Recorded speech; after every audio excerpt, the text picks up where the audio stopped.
tuning into the best live show around. For someone who's starting off NBA 2K21 on a jump start, we just got to take into consideration we were challenged in a 1v1. But not only that, we made it to the guy's crib. Broken Hearted is the challenger that is challenging me.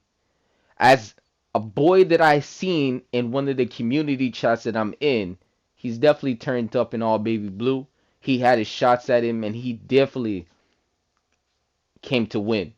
My turn came up and he was definitely challenging everybody in the challenge domain of this community situation. We were going to go and do Pro Am 3v3, try to get some dubs and try to do some really fun things, if you know what I'm saying. The grind is real, and we still need to get our badges. But not only that, he's a playmaking slasher at the point guard spot, and I'm a two guard that's going to be standing at 6'5". As a perimeter lock, I got to do what I got to do. I got to stand up, and I got to make sure that I'm here to play. For the most part, you guys don't know that this does not actually count for no VC. It only comes for rep. When someone challenges you 1v1 and they definitely talking that smack, like they could definitely handle you, you got to bring it to the table and you show them what you're all about. But not only that, we were pretty much in the same level. I was at 83, he was somewhere in the 82 range. So this is a fresh jump start. He didn't think I had a jump shot. You seen jump shots after jump shots.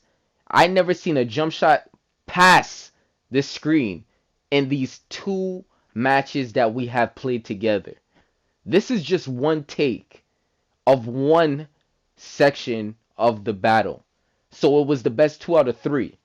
He has challenged me a second time, but the first time, I'm going to tell you, he really pulled off some numbers and some things that I possibly did not think that he was going to do.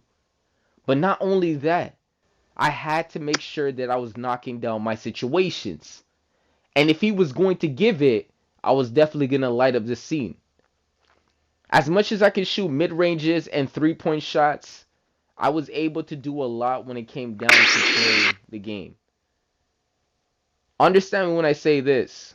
This is like a PvP match. In any type of MMO game or any type of game, you're going to have challengers come across the situation of playing them. Now you got to prove why are you so good, okay? And I'm right now trying to go up on this guy and try to do a bunch of moves and finish around the basket and make sure that everything looks smooth. But as much as I'm looking at it, I'm a lockdown, so I gotta play my position. I gotta go possession by possession. He had space creator. He definitely got the space and he definitely shifted me in a position that I did not want to be in. But I'm not taking any excuses or making any excuses. Because at the end of the day, for the most part, I've been doing this from 2K16. I've been challenged. I stepped up to the plate. I have won some fights and I have lost some fights. I have posted up my wins and my losses to show you guys not a lot of people out there are actually challenging me. But when they do, they have a lot to say. This heartbreak was really real because at the end of the day, he came in with the expectations. I'm on his court. I'm playing away. He's on his court. I don't know what kind of glitches he could have did, but he was definitely talking really reckless. This young boy has a lot of talent, and he is definitely somebody I would know for myself that can handle his own when it comes down to talking. He was talking throughout the whole match. If I even turn on the voice in the situation, he's definitely going off about all the situation he was going in on.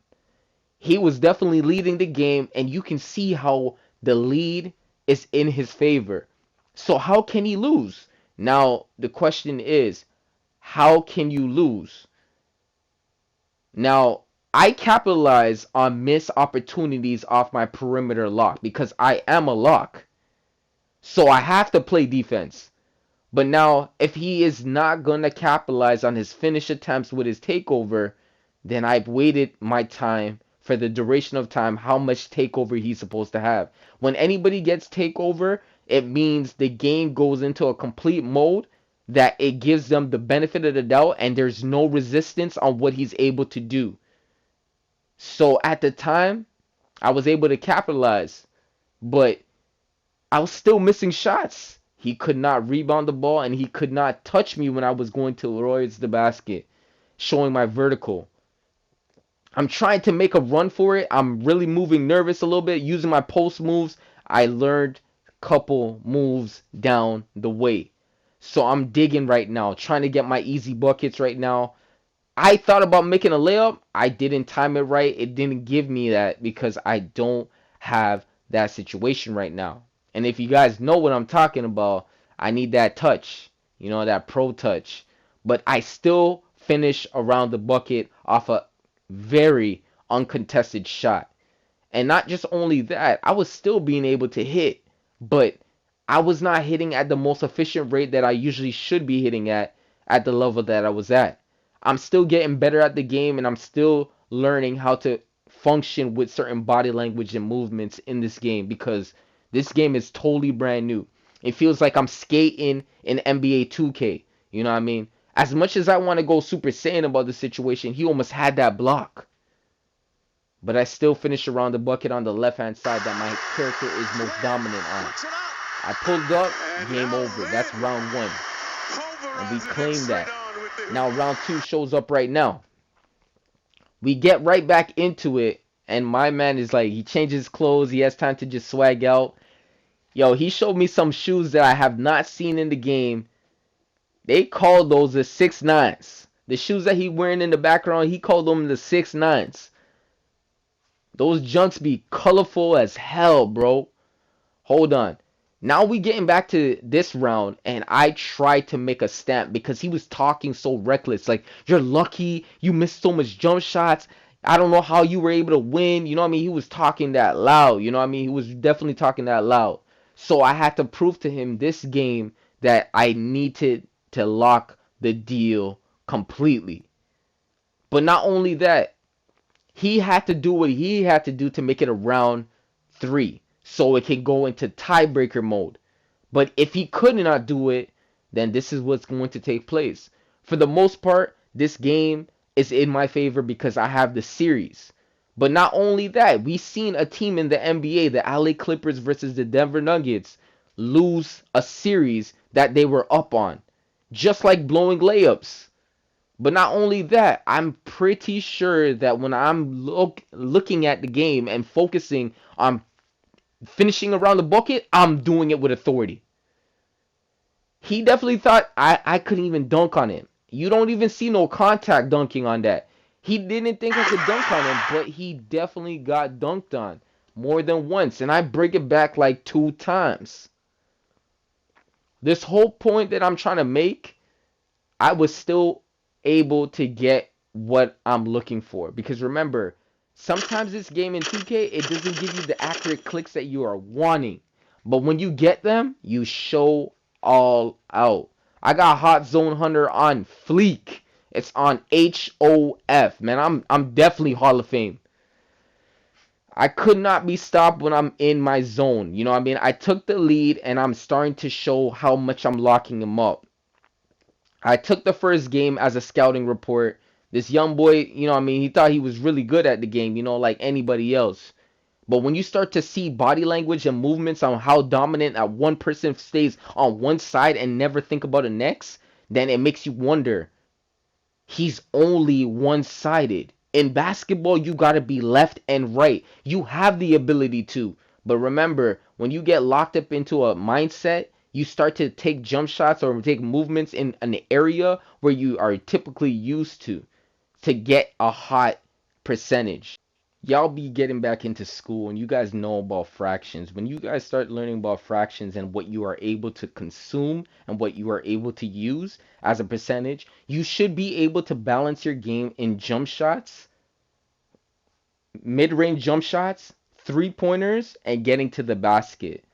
And likewise, playing some type of solid defense. But when you got your style of called rim running, He was only rim running. I could have left him out there, but as a perimeter lock, I don't think that would be so safe to leave a man to let him shoot no matter what the circumstances is. Unless he had a 30% jump shot or 30 on he just put it his three-pointer to 30 and then I knew it and I checked him out. I didn't even check him out like that. I just seen his player build.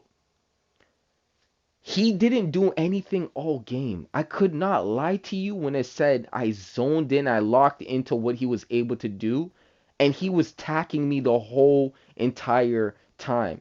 Like, and I definitely had to show him I was literally better than him in attacking when it came down to positions.